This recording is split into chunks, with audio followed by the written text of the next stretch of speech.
কালী পুজোতে পুষ্পাঞ্জলি হয়েছে। কি হয়েছে সেখানে? ধনং দেহি যশং দেহি পুত্রং দেহি, দেহি দেহি সব হয়েছে না। সব দাও, ধন দাও, যশ দাও, পুত্র দাও। একজন বুড়ি, সেও মোটামুটি পুত্র চাইছে, পুত্রং দেহি, তারও বাচ্চা হবে এখনো করতে। রূপং দেহি, মরতে যাবে, রূপ চাই হচ্ছে। তুমি ভাই বৈষ্ণব, তোমার কি দরকার?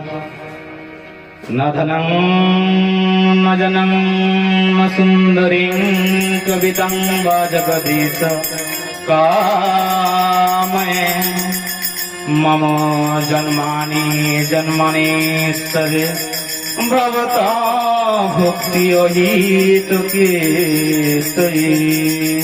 কি চাইলেন? ক্রিয়া করো, তোমার কোনো কিছু প্রয়োজন নাই।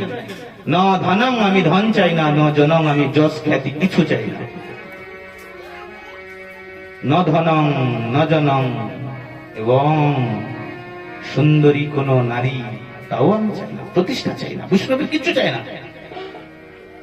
ন ধনং ন জনং ন সুন্দরী কবিতাং বা জগদীশ কাময়ে, কিছু চাই না জগতে, কোন ঐশ্বর্য আমার নেই, যার দরকার নেই। ভগবান যেই দিচ্ছে তাইতেই সুখী। মাধবেন্দ্র পুরীপাদের মতো। মাধবেন্দ্র পুরীপাদ এমন একজন, জানেন তো, গুরু আমাদের আচার্য মাধবেন্দ্র পুরীপাদ কে বলতে হবে? মাধবেন্দ্র পুরীপাদ কে? মাধবেন্দ্র পুরীপাদ হচ্ছে আমাদের চৈতন্য মহাপ্রভু পরম গুরুদেব। চৈতন্য মহাপ্রভু গুরুদেবের নাম ঈশ্বর পুরীপাদ, তার গুরুদেব মাধবেন্দ্র পুরীপাদ। কোনদিন চাইতেন না, একদিন দুদিন অনারে আছে আছে, কিছু নেই, চেয়ে খেতে হবে না। অজগর সাপের মতো, অজগর সাপ হাঁ করে বসে থাকে। কোন খাবার যদি মুখের মধ্যে ঢোকে তবেই গেলে, নাও গেলে না, এত অলস অজগরের মতো মাধবেন্দ্র পুরীপাদ। বৈষ্ণব না ধনং না জনং না সুন্দরী কবিতাং বা জগদীশ কাময়ে। ভগবানের আমাদের দশবিধ যে নাম অপরাধ গুলো আছে, তার মধ্যে একটা আছে ভগবানের নাম বিক্রি করে খেতে নেই। এটা নাম অপরাধ। ভগবানের নাম করে টাকার জন্য বাজেট করতে নেই। যারা শিল্পী লোক, যারা গাইতে জানে, তারা বাজেট করবে। তুমি তো ভাই বৈষ্ণব, তুমি তো হিট করতে এসছো, তোমার কল্যাণ। চৈতন্য মহাপ্রভু তাই বলছে, তোমার এগুলো করা উচিত না। কিন্তু তখনই আমি বলেছিলাম না প্রথমে, বাজেট পাস। ভেবে দেখুন আমাদের বৈষ্ণবদের কেমন হওয়া উচিত। তাহলে কি করবে বৈষ্ণব, কি চায়, তার জীবনের কাজটা কি?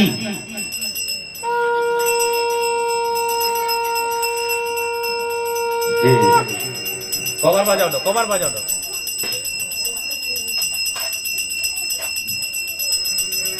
শঙ্করধ্বনি শুধু উ করলে হবে না, বাজানোর নিয়মও জানতে হবে। 3 বারে উঠি বাজাতে নেই, শিখতে হয়। যেন আসরে আসতে হবে, দাগলেও তো কেউ আসবে না। তাহলে আমার কি হচ্ছে? মম জন্মানি জন্মানি স্তরে ভবতা ভক্তি অহিতকিতৈ,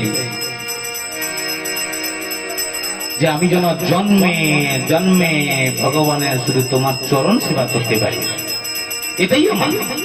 তাহলে তোমার অমুক্ত বলে যখন ঈশ্বর চাইবে, যখন ঈশ্বর দেবে তখন আমি যাব। আর না হলে যদি ঈশ্বর আমাকে আবার যদি ধরা ধাপে পাঠায়, এই দুঃখালমের মধ্যে পাঠায়, তাহলে যেন আমি সদা সর্বদা তোমার চরণটাকে ধরে রাখতে পারি। তোমার চরণ বিনা আমি কিছু চাই না। আমি ধন চাই না, আমি যশ চাই না, আমি খ্যাতি চাই না, আমি নারী চাই না। আমি চাই শুধু ভগবানের প্রতি প্রেম, ভগবানের প্রতি ভালোবাসা। ন ধনং ন জনং ন সুন্দরীং কবিতাং বা জগদীশ কাময়ে। ভেবে দেখুন বৈষ্ণব ঠাকুরগণ, ভেবে দেখুন চৈতন্য মহাপ্রভুর ছত্রছায়া থেকে আমরা অরিজিনাল বৈষ্ণব হতে পারছি কিনা। বলেছিলাম না, এক গৌরাঙ্গে 1000, 2 নিত্যানন্দে 2000, সরভুজে 3000, আর গোপালের বাজেট পাস। আরে ভাই তুমি যাও না বিনা বাজেটে, তোমাকে কেউ মানুষ দেবে না? তোমার ক্রিয়া করলে মানুষ তোমাকে পয়সা দেবে না? বাজেট করে দিতে হবে আগে থেকে। 5000 টাকা বিনিময়ে আমি ঠাকুর নিয়ে যাবো না। আরে তুমি যখন দীক্ষা প্রাপ্ত হয়েছো, দীক্ষা দক্ষতি দক্ষতা হয়ে গেছে, তুমি ভগবানের প্রতি নিষ্ঠাবান। তুমি দীক্ষা প্রাপ্ত হয়েছো, গুরুদেবের কাছে দীক্ষা প্রাপ্তির সময় আঁচল দিয়ে কি বলতে হয়েছিল? প্রত্যেকের দুয়ারে দুয়ারে গিয়ে ভবতি ভিক্ষাং দেহি, ভবতি ভিক্ষাং দেহি। তার জন্য ভিক্ষা গ্রহণ করছো, ভগবানের জন্য, নিজের জন্য নয়। যে ভবতি ভিক্ষাং দেহি, দিন দিন না আমার ভগবানের সেবার জন্য। ভগবানের সেবার জন্য কিছু দিন না, সেবা দিন। কেন ভিক্ষা করার বিধান দেওয়া হয়েছে? যে ব্যক্তিটা ভগবানের নাম করেনি সে ব্যক্তির কাছ থেকেও যদি এক মুষ্টি চাল পাওয়া যায় তারও কল্যাণ হবে, যিনি দিচ্ছে তারও কল্যাণ হবে। ভবতি ভিক্ষাং দেহি দাও। কেন? জীবনে তুমি অন্যায় করবে না, জীবনে তুমি অসৎ পথগামী হবে না, ভগবানের নাম বেঁচে খাবে না বলেছে গুরুদেব। উপসে থাকবে, ভগবানের নাম করতে করতে যদি না খেয়ে মরে যাও তাও মরে যাবে, অখাদ্য কুখাদ্য তুমি গ্রহণ করবে না। তুমি ভগবানের প্রতি নিষ্ঠার সঙ্গে সেবা করবে। আজ বাজেট ছাড়া আমরা যাই না, ভেবে দেখুন। বাজেটে গেলে না গেলেও তাকে দিবে, ক্রিয়াভিত করতে এসছে তোমার বাড়িতে। সুদামা নিত্য না খেয়ে থাকতো, ভগবানের নাম দীপ্ত করতো। আচার্য জীবনের শিক্ষা কি দিয়ে গেছেন আমাদের আচার্য? গৌর কিশোর দাস বাবাজি নাম শুনেছেন? রাধা কুণ্ডের বর্ষনার সব থেকে বড় বাবাজি মহারাজ কোনদিন ভিক্ষা করতেন না। তিনি এমন ভাবে ভজন সাধন করতেন, ভেঙে যাওয়া বাজারে বা হাতের মধ্যে যে পোকা বেগুন গুলো পড়ে থাকতো, সবজি গুলো পড়ে থাকতো, সেগুলোকে নিয়ে কেটে ভগবানকে ভোগ ওখান থেকেই লাগিয়ে তিনি অমৃত আস্বাদন করতেন, এমন ভাবে প্রসাদ পেতেন। আচার্য গণের এইভাবেই তিনি সেবা করতেন। এক মুষ্টি চালকে তার একটা গামছা বা উত্তরীর মধ্যে বেঁধে নদীর মধ্যে ফেলে দিত, জলের মধ্যে, গঙ্গাতে। কি করতেন? 2 ঘন্টা 3 ঘন্টা পরে থাকার পরে ভাত চালটা একটু ভাতের মতো হয়ে যেত, এগুলোই সেবা করে দিতেন। বৈষ্ণব তো আত্মকল্যাণের জন্য। হরিদাস ঠাকুরকে বলেছিল, হরিদাস ঠাকুর তোমার কি এখন শরীর খুব খারাপ? হরিদাস ঠাকুর বলেছিল, শরীর আমার ভালোই আছে, মনটা ভালো নেই। কারণ আমি প্রত্যহ নিত্য 3 লক্ষ নাম আমি জপ করতে পারছি না। আমরা নামই করলাম না, জীবনে নামই করলাম না, তাহলে এত কিছু করে কি না? বিগ্রহেতে ভগবান থাকে না আমার। ভগবান তোমার থাকবে তোমার হৃদয়ের মধ্যে, হৃদয়ে ভাব দিয়ে দেখো ভগবানকে, কিছুই দিতে হবে না। ভগবান ভাবদাহি জনার্দন তিনি। পুজো যদি করতে হয় বাড়ির লোকজনের পুজো করো, বাবার পুজো করো, মায়ের পুজো করো, প্রয়োজনে নিজের স্ত্রী সন্তানের পুজো করো। পুজোর বিষয়টা হচ্ছে বস্ত্র দেয়া, ভালো ভালো মিষ্টি প্রমাণ্য দেয়া, তাকে ভালো ভালো খেতে দেয়া। ওই জায়গায় টাকা খরচ করবো, মনটাকে ভগবানের প্রতি দাও। কি দিলে জানার দরকার নেই, ভগবান কিছু গ্রহণ করেনি। ভগবানের বিদুরের বাড়িতে কলার খোসা পেয়েছিলেন, তৃপ্ততায় ভক্তিতে। এটাই হচ্ছে আমাদের চৈতন্য মহাপ্রভুর শিক্ষা, যে আমরা ধন চাই না, যশ চাই না, খ্যাতি চাই না, সুন্দরী নারী চাই না। প্রয়োজনে ভিক্ষা বৃত্তি করে ভগবানকে ভোগ লাগাবো, তথাপি অন্যায়ের পথে যাবো না। নামটাকে বেচবো না। কার নাম তুমি বেচছো? ভগবানের নাম বেচছো। তুমি ভগবানের নাম বেচার কে? এই স্পর্ধা তোমায় কে দিয়েছে ভগবানের নাম বেচা? নাম বেচে, ভগবানের নাম বেচে নিজের উদর পিণ্ডি তৃপ্তি করা, পারস সাজিয়ে। এই যে আমাকে দেওয়া হয়েছে, এটা কি? সীতা। এই যে আমাকে সীতা দেওয়া হয়েছে, কি লাভ সীতাতে? এই সীতা কেন দেওয়া হয় বৈষ্ণবকে, ব্রাহ্মণদেরকে? এই সীতা প্রত্যেক বাড়িতে তো ব্রাহ্মণ বৈষ্ণব সেবা করতে পারে না। এই সীতা দিলে এর যে চাল, এর যে সবজি, এই চাল সবজি ওরা ওখানে রন্ধন করে ভগবানকে অর্পণ করে, সেই অর্পিত প্রসাদ সেবা করা। এই সিধা এই জন্যই দেওয়া হয় যে আমাদের বাড়িতে তো আমরা ভগবানকে ভোগ লাগাতে পারি না ভাই, যেটুকুনি বিগ্রহ আছে, চিত্রপট আছে, একটু বাতাসা জল দিই। তোমরা তো বৈষ্ণব, তোমরা তো ব্রাহ্মণ, হ্যাঁ, তোমাদের তো এটা, তোমাদের তো সদা সর্বদা ভগবানের সঙ্গে নিত্য তোমাদের যোগাযোগ, সেই জন্যই তোমাকে দিচ্ছি বাবা, তুমি নিয়ে যাও। আমারও একটু কল্যাণ হোক, তোমারও একটু কল্যাণ হোক, তাই জন্য সিধা আমি তোমায় দিচ্ছি বাবা। আর আমাদের মতো বৈষ্ণবরা আনন্দিতে নিয়ে গিয়ে, যেই অন্ন হচ্ছে লক্ষ্মী, লক্ষ্মীকে অন্ন বলা হয়, লক্ষ্মী, এই যে ভাত চাল, লক্ষ্মী, তিনি কার স্ত্রী? ভগবানের স্ত্রী লক্ষ্মী দেবীর। সেই লক্ষ্মীকে কি করা হয়? রক্ত মাংস দিয়ে পিষিয়ে পিষিয়ে গান্ডে পিণ্ডে আমরা উদর পিণ্ডি করি, হৃদয়ের মধ্যে বেশ উরু জিভা তৃপ্ত করি, জিভা। এটা বৈষ্ণবের লক্ষণ হতে পারে না। এদেরকে কি বলা হয়? মর্কট বৈরাগী। মর্কট বৈরাগী কেন বলা হয় না? মেকি বৈরাগী বলা হয়, মেকি মর্কট। আরে যে বংশের মধ্যে কোন বৈষ্ণব যদি জন্মগ্রহণ করে তার 14 কুল উদ্ধার হয়, তার সে বলছে ভাগবত। আর সেই বৈষ্ণব গুলি যদি অবৈষ্ণব পাষণ্ডের মতো কাজ করে, ভাই তোর জন্য স্পেশাল নরক আছে। কেন তুই তোর পূর্বা যে ছেলে পুলে যারা আছে তাদেরকে কেন নরকগামী করছিস? শুদ্ধাচারী বৈষ্ণবে 14 কুল উদ্ধার। আর পাষণ্ড বা সাধু যদি পাষণ্ড বৈষ্ণব উৎপন্ন হয়, তাহলে সেই বংশ অধঃপতনে গতিত হয়, নরকগামী হয়। জেনে গেল, পারেন তো নিজেকে চেঞ্জ করুন। মর্কট বৈরাগী হয়ে কিচ্ছু লাভ নেই। মর্কট বৈরাগী, মর্কট কথার অর্থ জানো তো? বানর। বানর বানর যা আহার খায়, আমরাও তত সুন্দর আহার করি না। ফলমূল খায়, ওই পচা টচা না, ভালো ভালো ফলমূল খায়। তার খাদ্য দেখে মনে হয় যেন বাবা এই তো বিশাল সাথে। অনেকগুলো বান্দ্রির সঙ্গে সহবাস করে, নিয়ম আছে তার সহবাসের, যাকেই পাই তার কাছে যায় বানর। সেরকম বৈরাগী সে যে কি লাভ? লীলা কথা বললে ভালো লাগে, ভগবানের লীলা কথা বলতে হয়।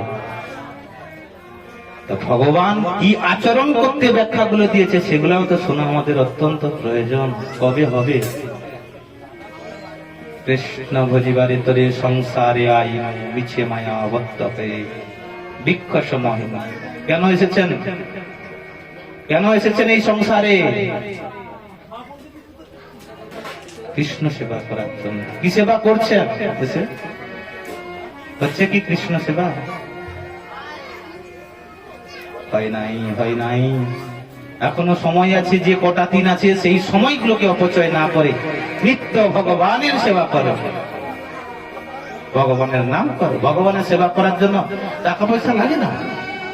মানসিক করো, নিরন্তর করো, উঠতে বুঝতে শুইতে, আত্মার কল্যাণের জন্য, নিজের কল্যাণের জন্য।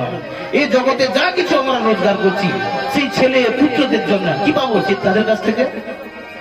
যাদেরকে না খেয়ে না পড়িয়ে নিজে ছেড়া পড়ে যাকে ভালোবাসন দিয়েছি, জীবনের সব থেকে বড় কষ্টটা তো আমি ওদের কাছ থেকেই পাবো। ওরাই তো দিকে কষ্ট করে। দুদিন বিছানায় পড়ে থাকলে তোমার সেবা করার মতো কেউ থাকবে না, ভেবে দাও।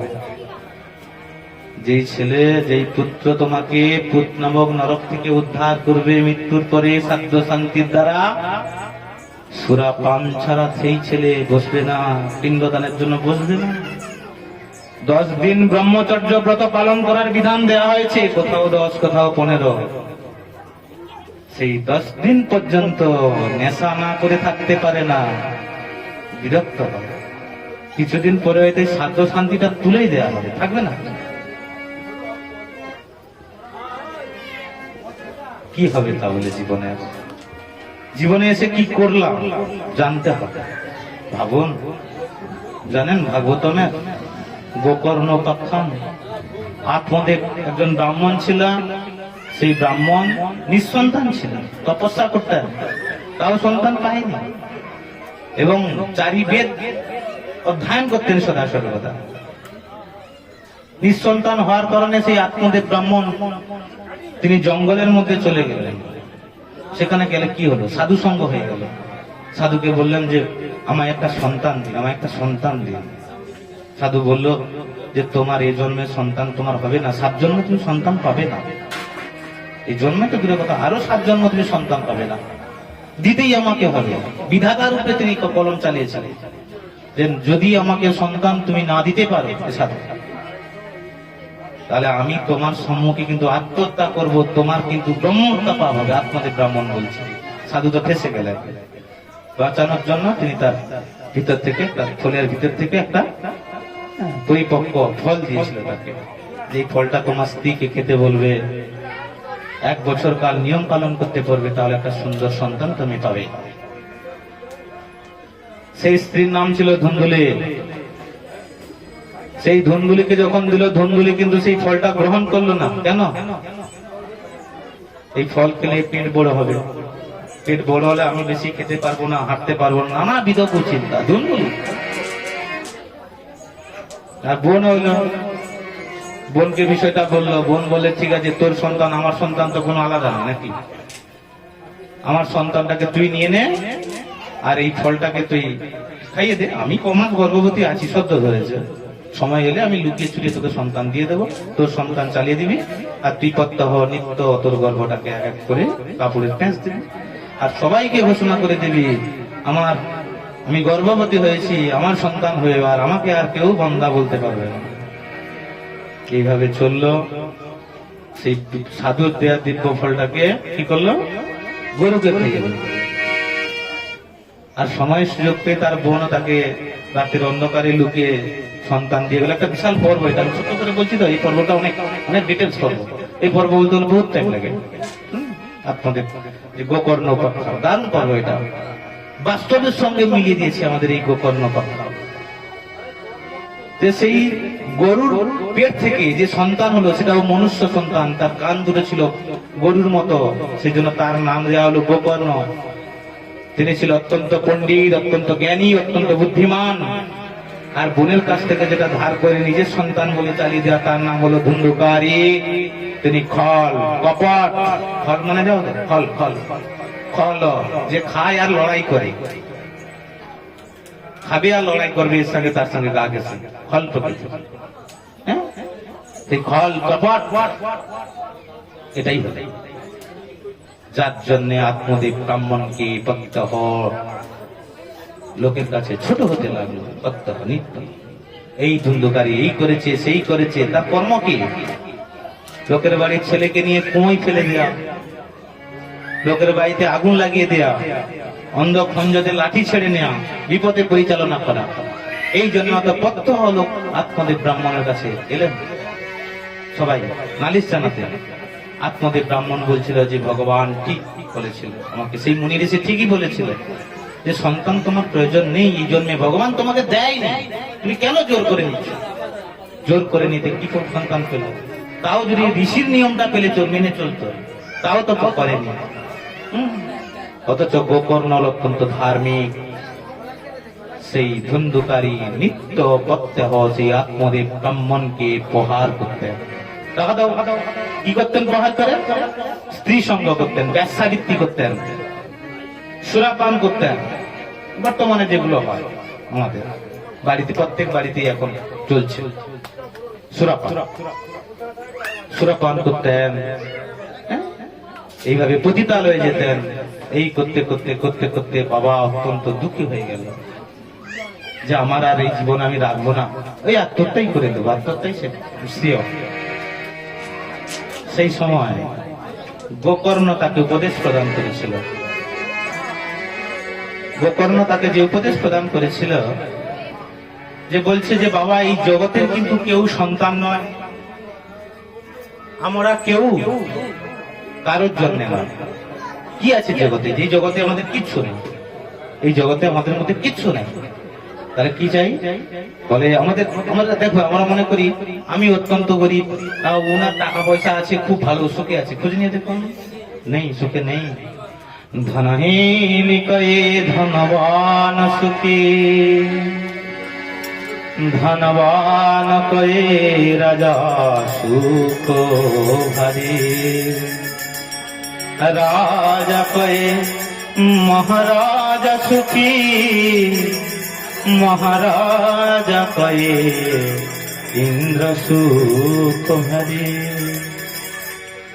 ইন্দ্র কয়ে চতুরান সুখী ব্রহ্মা কয়ে বিষ্ণু সুখ ভারে। আর এদিকে আমাদের তুলসীদাস বিচার কহে হরি ভজন বিনা সব লোক ভারী। কিসে ভারী? পাপে পরিপূর্ণ ভারী। যে হরি ভজন করে না সে কি হয়? হরি ভজন বিনা সব পরিপূর্ণ ভারী। তাহলে ধনহীন কয়ে ধনবান সুখী। যার কাছে ধন নেই তিনি বলছে যে যার কাছে প্রচুর ধন সম্পদ আছে তিনি মনে সব থেকে সুখী। ধনহীন কয়ে ধনবান সুখী আর ধনবান কয়ে রাজা সুখ ভারী। আরে আমার কি সুখ? সুখ তো রাজা কত কিছু আছে। রাজা বিশাল মহলে থাকে। ও বাবা দারুণ। রাজা কয়ে মহারাজা সুখী। উফ আমি কি সুখ? মহারাজা তার মতো সুখ আর আছে তো আছে সেই সব থেকে সুখ। সে মহারাজা আবার ভাবে আমার কি সুখ? সুখ তো ইন্দ্রের, দেবতাদের রাজা, তার কম সুখ নাকি? ইন্দ্র বলে আমি কি সুখে আছি? সুখে আছে তো ব্রহ্মা। ব্রহ্মা বলে আমি কি সুখে আছি? সুখে আছে তো বিষ্ণু। বাবা বৃন্দাবনে বৈকুণ্ঠে আছে বিশাল পরিচর্যা। এদিকে তুলসীদাস তিনি বিচার করে বলছেন যে হরি ভজন বিনা সবকিছু দুঃখী। হরি ভজন বিনা ছাড়া জগতে আর কিচ্ছু নেই। এই ইন্দ্র সুখ, এই চতুর্ভুবনের চতুর্ভুবন, আমাদের 14 ভুবন, এই সুখে কি লাভ? দেবতা বৈষ্ণব দেবতাও স্বর্গলোকও চায় না, বিষ্ণু লোকও চায় না। তিনি কি চায়? তিনি চায় ভগবানের চরণ গোলক বৃন্দাবন। সেটাই হচ্ছে বৈষ্ণবের মূল কর্তব্য। সেই জন্য আমাদের কিছু চাই না, এটাই চাই মনোযোগ দিয়ে ভগবানের নাম করা, ভগবানের দিব্য গান করা, ভগবানের যে নিত্য সেবা করা।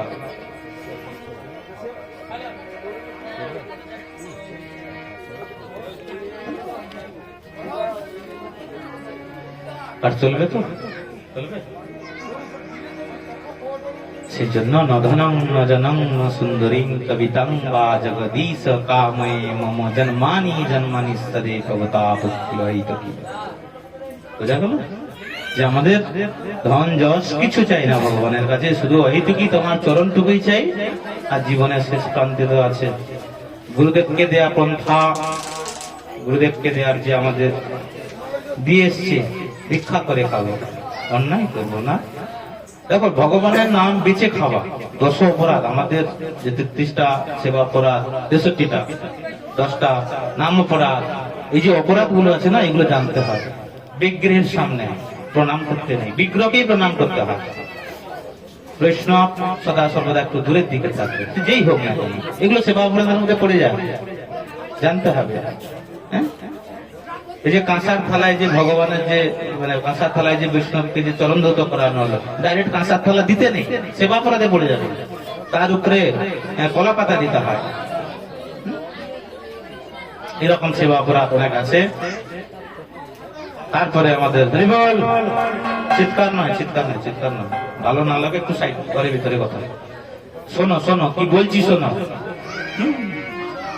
এগুলো আমার কথা নয়, এগুলো ব্যাসদেবের রচিত কথা, বৈষ্ণব তাদের কথা। হ্যাঁ, সেগুলোই জানতে হবে। আমাদের আচার্যগণ কি পথ করে দিয়ে গেছে, সেগুলোই আমাকে জানতে হবে। আচার্য দেবের যে বাণী, আচার্য দেবের যে নিয়ম, সেগুলো আমাদের জানতে হবে। সে যে বৈষ্ণব কি লাভ? বৈষ্ণব সে যে কি লাভ? কিছু লাভ নেই, কিছু লাভ নেই। যদি ভিতরটাই মাকড়সার জালের মতো পরিপূর্ণ থাকে, হ্যাঁ, তাহলে সে জায়গায় কি করে ভগবান থাকতে পারে? এই জন্য ভগবত গৃহে, ভগবানের গৃহে থান পর্যন্ত যেন না থাকে মাকড়সার থান, সদা সর্বদা পরিষ্কার রাখতে হবে।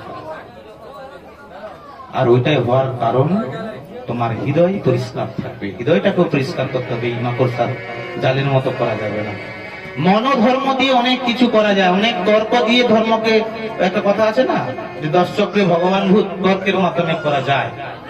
কিন্তু ভগবান ভগবান ভগবানের নিয়ম নীতি সেটা আমাদের বাধ্যতা মানতে হবে। তাহলে কি করতে হবে? তারপরে দিনের মতো আমাদের হয়ে থাকতে হবে, সহিষ্ণু হয়ে থাকতে হবে। বৃক্ষের মতো ধন যশ এগুলো আমাদের চাইলে হবে না। আর আমাদের ভগবানের নাম করতে করতে আমাদের এই নয়নং গলদস্রু ধারায়া, নয়নের মধ্য দিয়ে জল পড়বে, গদগদ বাক্য উচ্চারিত হবে। এইসব জিনিসগুলো আমাদের অত্যন্ত হবে মান্যতা দিতে হবে, তবেই তো ভগবানকে পাবে। ভগবানের সংবিধান যেটা লেখা আছে সেটা মান্যতা দিতে হবে। তুমি যদি বলো আমার আত্মীয় পরিজন সবাইকে মান্যতা দিতে গিয়ে আমি কিছু করতে পারবো, তাহলে ভগবান ছেড়ে দাও, কিছু না। কে করতে বলেছে? এটাই তো করার কোনো প্রয়োজন নেই। আরে একজন ব্রাহ্মণ একজন বৈষ্ণবের যে গুণ সেটা আমি বলছিলাম, সম দম তপ শৌচ শান্তি আর্য জ্ঞান বিজ্ঞান। সম দম তপ শৌচ শান্তি আর্য জ্ঞান বিজ্ঞান আস্তিক, এইসব যে নববিধা গুণ আছে এগুলো জানতে হবে। এগুলো হচ্ছে ব্রাহ্মণ বৈষ্ণবের স্বভাবজাত কর্ম। এটা সবার কর্ম নয়। চতুর্বর্ণ মহাশ্রেষ্ঠম গুণ কর্ম বিভাজন। 4টে বর্ণের সৃষ্টিকর্তা স্বয়ং আমি, ভগবান বলছে গীতাতে যে চতুর্বর্ণ মহাশ্রেষ্ঠম গুণ কর্ম বিভাজন। 4টে বর্ণের সৃষ্টিকর্তা আমি। কিসের দ্বারা? জন্মের দ্বারা নয়, কর্মের দ্বারা। গুণ কর্ম বিভাজন, গুণের দ্বারা, তোমার কর্মের দ্বারা। তুমি কর্মের দ্বারা বৈষ্ণব হয়েছো। আমি তো জেনারেল কাস্টের ছেলে। কর্মের দ্বারা গুরুদেব আমাকে বলেছেন এবার তুমি প্রাপ্ত হয়েছো, তুমি গ্রহণ করো। রাখতে পারবে তো? গুরুদেবকে কথা দিয়ে আসতে হয়েছে। মাইকটা বুঝি দেখে দিও তো, মাইকালা মাইক বুঝি দেখে কথা দিতে হয়েছে। যতদিন থাকবে এই পৃথিবী তোমাকে কিন্তু ততদিন পর্যন্ত এই 4টে নিয়ম অক্লান্ত হয়ে পালন করতে হবে। সত্য, তপ, দয়া, শৌচ, এই 4টে নিয়ম 100% পালন করতে হবে। এই ধর্মের 4 পা। এই যে সবাই যে চেয়ারে বসে আছে না, একটা পা যদি নড়বড় হয়ে যায় ওই চেয়ারে বসা যাবে না? যাবে না। তাহলে 4টে পাকে তোমাকে কন্ট্রোল করতে হবে। সত্যতা রাখতে গেলে কি করতে হবে? তোমাকে মিথ্যার আশ্রয় করা যাবে না। মিথ্যা কোথায় প্রবেশিত হয়? জুয়ার মধ্যে। খেলাধুলা জুয়া যেখানে হয় সেখানেই মিথ্যা। তাহলে তোমাকে জুয়া খেলা যাবে না, কাসকাসা এগুলো করা খেলা যাবে না বৈষ্ণবদের। এগুলো বৈষ্ণবদের স্বভাবজাত কর্ম নয়। সম দম, দমন কথার অর্থ হচ্ছে দমন করে রাখা। কি দমন করবেন? কাম, ক্রোধ, লোভ, মোহ, মত, মাশ্চর্য, সমস্ত কাম কুটুমা দেহের যে ইন্দ্রিয়গুলো আছে সেগুলোকে দমন করে রাখতে হবে। সত্য, তপ, শৌচ, সুচিতা রাখতে হবে সদা সর্বদা। দয়া, দয়া নামক যেটা আছে, জীব হত্যা করা যাবে না। বৈষ্ণব কেন জীব হত্যা করবে? বৈষ্ণবের তিনি বিষ্ণু অর্পিত কোন বস্তু গ্রহণ করতে পারে না। বিষ্ণু অর্পণ করা যে বস্তু সেটাই ছাড়া অনিবেদিত বস্তু বৈষ্ণব গ্রহণ করে না। কি করে প্রসাদ হবে? প্রসাদ চৈতন্য মহাপ্রভুর তিনি চৈতন্য চৈতন্যের মধ্যে বলেছেন যে ব্যক্তি 1 লক্ষ নাম জপ না করে সে ব্যক্তির হস্তে রন্ধন করা জিনিস পর্যন্ত ভগবান গ্রহণ করেন। 1 লক্ষ নাম জপ করতে হবে। আচার্যগণ সেটাকে একটু সহজ করে 25,000 নামের বিধান দিয়েছে। বৈষ্ণবরা 25,000 নাম করে, যে রন্ধন করে দেও দেখা যায় 25,000 নাম করেন, আর যে পুজো তারও 25,000 নাম হয়। কি হয়? নিবেদিত বস্তু প্রসাদ হয় না। প্রসাদ করতে গেলে তোমাকে ভাই তোমার যে গুণগুলো আছে সেগুলোকে অত্যন্ত ঠিক রাখতে হবে। এটাই হচ্ছে বৈষ্ণবের নিয়ম। একটা কথা ভেবে দেখো, এতগুলো জন্ম 84 লক্ষ ভ্রমণ করিতে করিতে তুমি মনুষ্য জন্ম পেয়েছো। 80 লক্ষ জীবকুল, জলজ, উদ্ভিদ বিভিন্ন রকমের তুমি পেয়েছো। 4 লক্ষ মনুষ্য জন্ম, 4 লক্ষ মনুষ্যের জন্মের মধ্যে ভাই তোমাকে কেন বৈষ্ণবের গিয়ে জন্ম দিয়েছে ভগবান?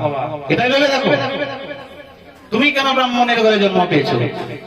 আর একজন কেন মুচি চন্ডালের বাড়িতে জন্মগ্রহণ করেছে, কেউ বা আফ্রিকা জঙ্গলে বন মানুষের মতো জীবনযাপন করছে, ছিঁড়ে কাঁচা মাংসগুলো খায়। একটু ভেবে দেখো, তোমার এই বৈষ্ণব কুলে জন্ম কেন? তুমি আগের জন্মে সাধু সঙ্গ করেছিলে, তুমি 100 পাওনি, তুমি কিছুটা অংশ কম পেয়েছো। সেই যে কিছুটা অংশ কমের জন্য তোমাকে আবার পুনরায় জন্মগ্রহণ করতে হয়েছে, যে তুমি এই বৈষ্ণব করে গেলে। কারণ বৈষ্ণব করে সদা সর্বদা বিষ্ণু অর্চিত হয়, বিষ্ণুর নাম হয়, বিষ্ণুর গান হয় সদা সর্বদা। সেই জন্য এই যে তোমার কিছুটা অংশ বাকি থেকে গেছে, সেটাকে তুমি উদ্ধার করে এই জন্ম মৃত্যু চক্র থেকে উদ্ধার পাওয়ার জন্য তুমি বৈষ্ণব কিংবা ব্রাহ্মণের ঘরে জন্মগ্রহণ করেছো। অন্য সেবা করার কথা কই দিও।